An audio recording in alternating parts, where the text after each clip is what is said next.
I arrived in Long Kesh in April 1975 in the cage 14, and we stayed there for a few months. Stayed there for about 8 months, and then they were building the wall. There was no walls at the time, they were building the wall around the place, and we attacked them to stop them from building the wall.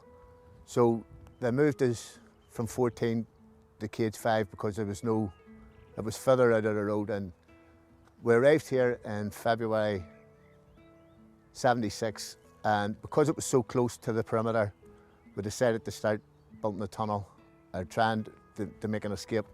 And we worked in the tunnel for 2 months, and everyone, there was 30 in the cage, was supposed to escape, but the tunnel collapsed days before it was due, before everyone was supposed to go. So there was 10 people that actually left on the escape because the tunnel collapsed. 9 of them escaped over the wall, or just short of the wall, and we built stuff so as they could climb over the wall. A fella, Desi Grew from Armagh, fell off the wall and had to come back, and the other 9 successfully escaped.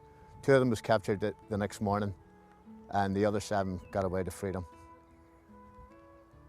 Well, I was in charge of one of the huts, and the screws would come at 7:30 in the morning for a head count. So I had to let them in.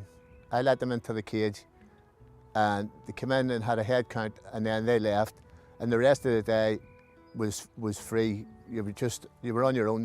The screws had no interference in the cage whatsoever. They maybe had a search once every month, a surprise search, but they'd take you and lock you in the canteen, and then they'd search it. But you had the run of the place yourself for the rest of the day.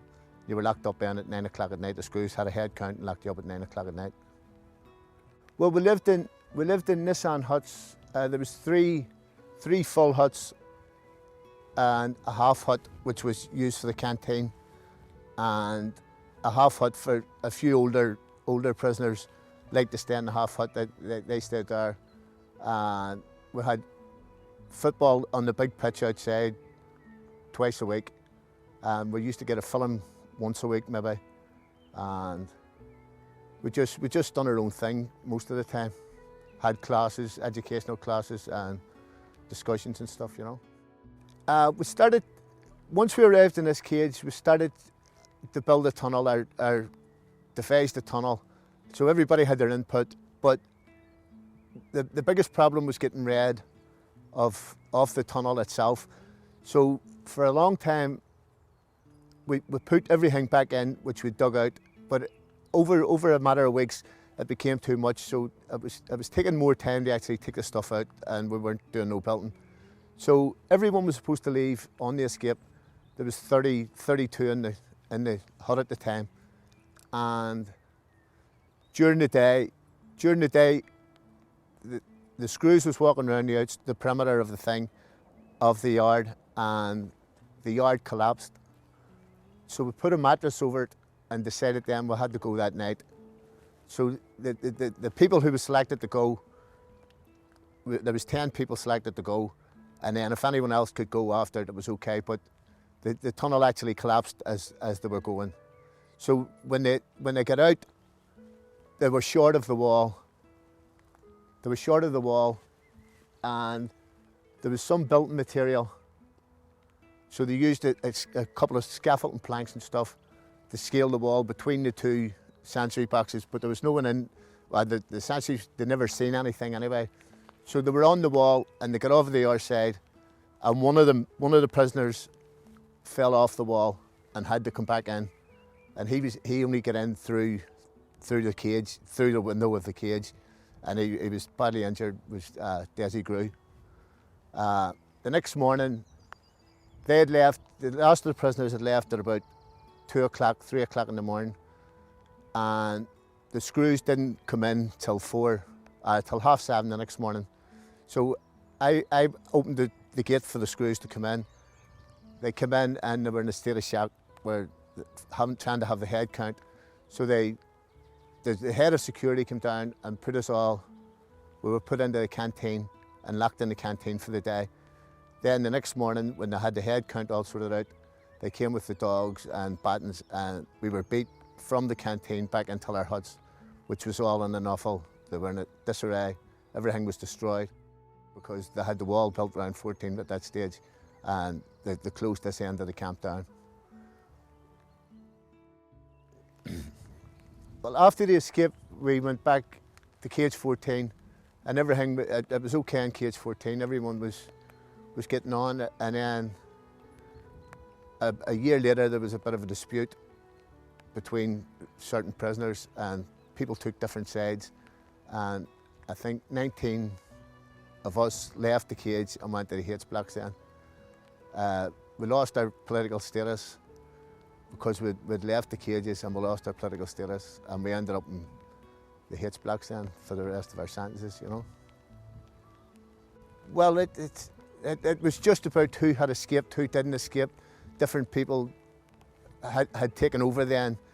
The person who was OC of cage 5 was released, and the new fella took over, and there was disputes between different people about who should have escaped and who didn't escape and why. So it was just an argument about people escaping and stuff, you know. And then there was conflict between different groups of prisoners. So we decided that we would leave the cage, but leaving the cage, then we were losing our political status. So we 19 of us left. We spent a month on the blocks, in the punishment blocks, and then they moved us, split us up, and put us in the H blocks.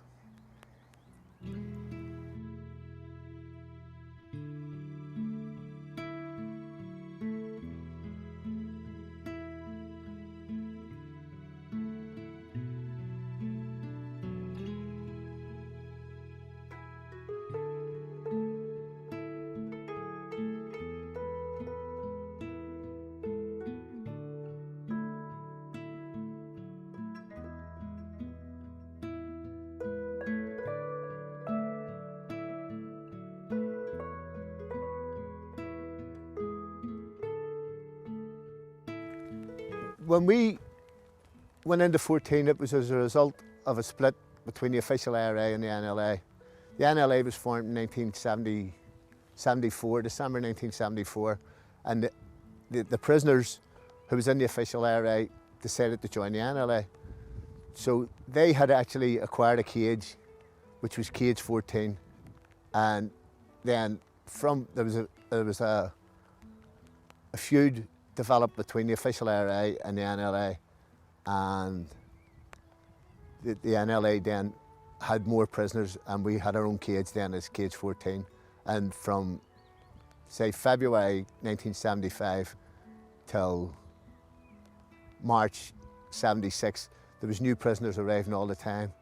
But then when the status was finished, then you were just left with the same core of prisoners. There was, say, maybe 50 or 60 prisoners, but you were never going to get no more in because there was no more status. This here is actually cage 14 of Long Kesh, where the INLA prisoners was held. This was the first cage the INLA prisoners had.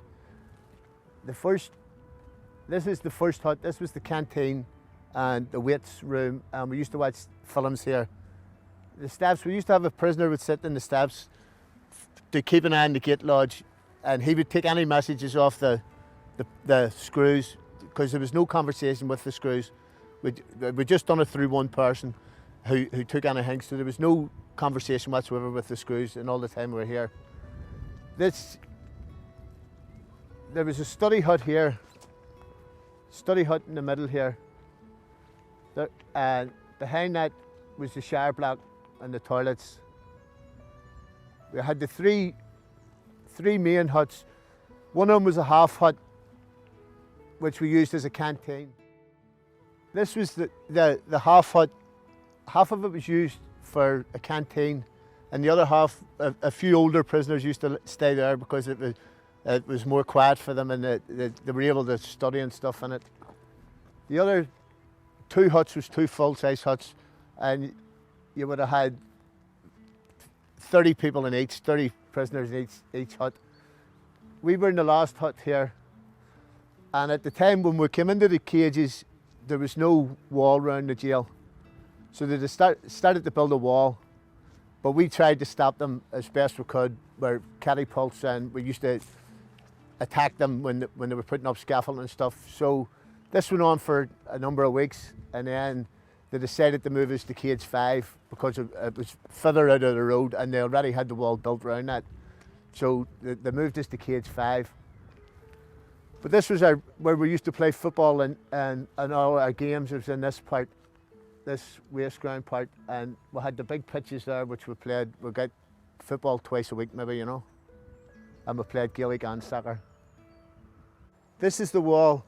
Before the wall was built, the UVF and UDA prisoners was in these cages here beside us, and you could have conversations with them, but once the wall, you were isolated then. Once the wall was put up, you were isolated from anyone else, which was their plan anyway, you know.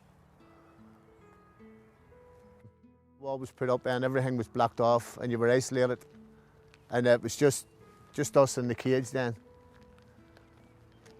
But it worked out because when they moved us from here, we moved to cage 5 and we were able to plan and do the escape. So it worked out okay to leave the cage.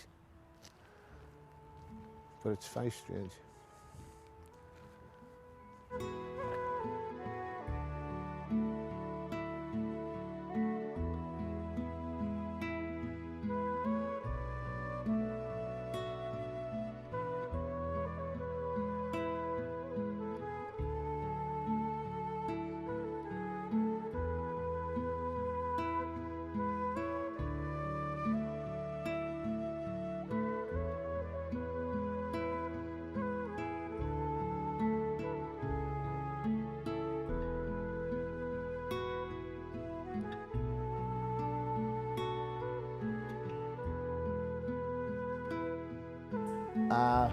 In June '77, during the protest, during the blanket protest, we left cage 14 after a dispute. There was 19 of us. We arrived in H4 in the H blocks. When we arrived, we were split into 4 different wings. So there was 4 of us in each wing, 4 or 5. They split us up, and a few went to the young prisoners block, which was H2. 4 INLA prisoners ended up in this wing in H4. At the time there was 30 UVF and UDA prisoners and 4 of us and 2 ordinary Catholic prisoners. So it was a bit tense for a time, but we survived it anyway, and we served our time. We served out the rest of our time as conforming prisoners in the H blocks because we had given in our status over our dispute. So there was no point on actually spending time on the blanket because it was defeating the purpose. So four of us, 4 members of the INLA stayed in this wing. This was our wing, and we stayed up in the cell 19. But we had the mix with the UVF, UDA, and there was soldiers, UDR soldiers, but there was 4 of us, and it was up to 30 Protestant prisoners, but it was okay. They didn't bother us because this was the cell 19. And I was in this cell with Mickey Devine's brother-in-law. He was arrested in the same charge as Mickey Devine, and me and him shared a cell for the time I was in here. And it looks horrible.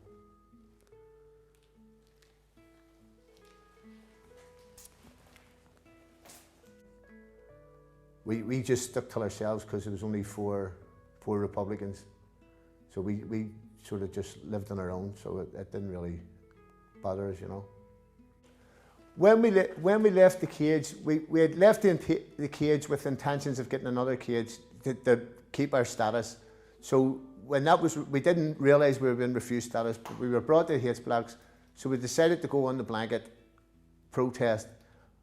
So because there was 19 of us or 20 of us arrived, we all stripped together. We were brought into the circle and stripped, and they were offered a uniform, which we refused. So they put us into the cells where we were locked up for 24 hours with just a blanket and a towel. But we only stayed on that for a week because we were told from the outside that there was no point in us actually being there, and it was a bit of an embarrassment till the protesters that we had given up status and now they were actually fighting for status. So we only stayed for a week and we left and became as conforming prisoners are for the rest of our sentences.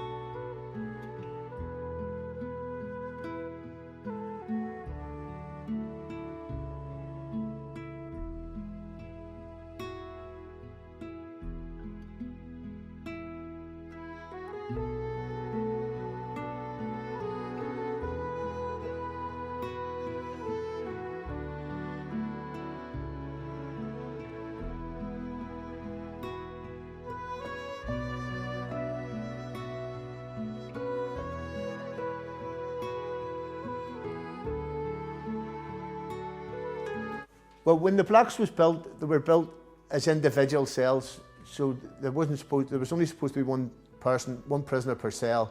But because of the numbers of prisoners, it was doubled up. Everyone had to have a cellmate, and a cell that was only made for one. So it was very small, very cramped, and very. When the 50 people was on the wing, it was far too much, and it was very cramped and very small and. But it was only built for 25. Each wing was supposed to have 25 prisoners, and it ended up with 50 at least in each. Yeah, and there was segregation. The gates was closed at the time, so you were only supposed to be in with them 25 prisoners, and there was no other prisoners you had contact with. But that was their intentions was to isolate people into small groups, so there could be no political discussions, no political anything. They just wanted small groups of 25 with no direction, no leadership.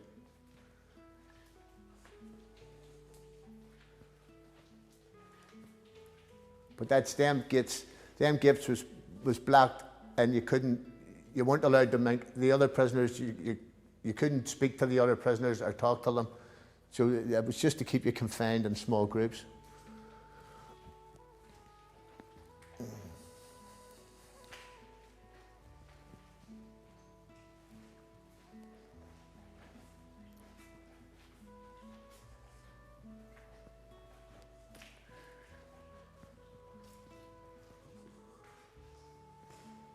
And this is a canteen. This is where everyone ate their meals.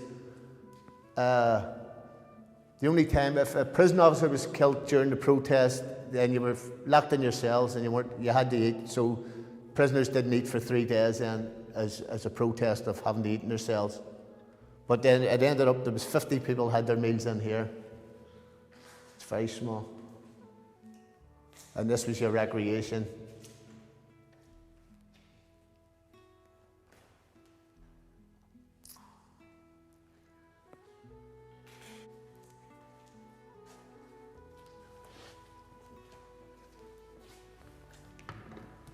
That's the toilets.